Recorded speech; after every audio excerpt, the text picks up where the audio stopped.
I'm really aware of the fact that we are here, that we exist is already amazing. So anything else, giant bonus.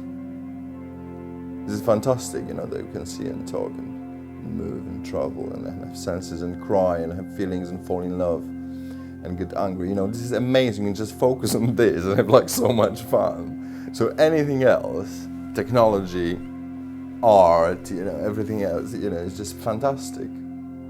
I think people should think that way more rather than collecting dollars and kind of, you know, having issues and have, you know, have fun, beautiful lives.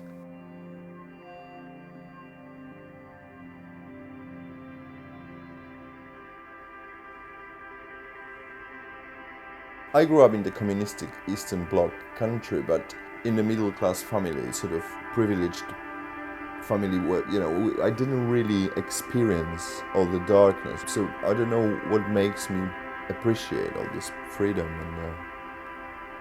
and security, but I do. I remember family holidays in the early 80s with my parents and my brother. We went to this lake district and I was running around and generating some sort of bizarre high-pitched voices and pretending some sort of supernatural creature perhaps, or one of these. Anyway, it was early morning, I was quite loud. And then my father emerged out of the mist all of a sudden. He was clearly unsatisfied with my behavior. He all of a sudden said that he would remove my hands and legs if I don't stop doing this. He didn't want to remove my legs and hands. But since then, somehow I started picturing and fantasizing about the moment when I'm sort of adult enough to not to have any supervision.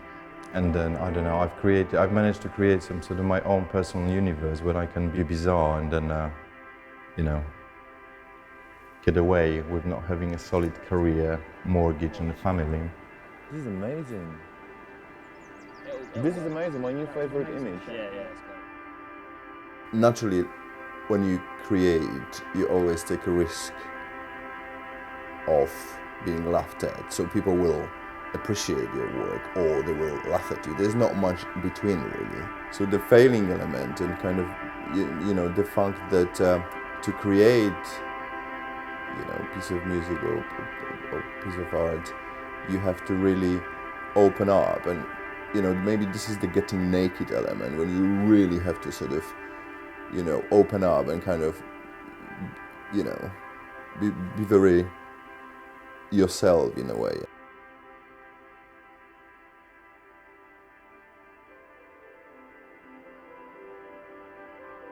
The most difficult part is when the piece of music or painting or anything else is finished.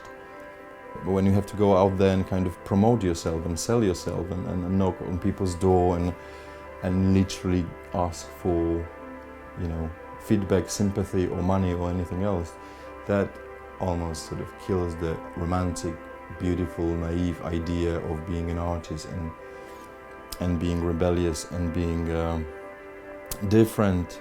But most of artists I know, they don't go to, you know, to art schools and they don't become artists because they want to succeed in the field and be filthy rich and successful. For me, it's been always very natural. I was just very attracted to it.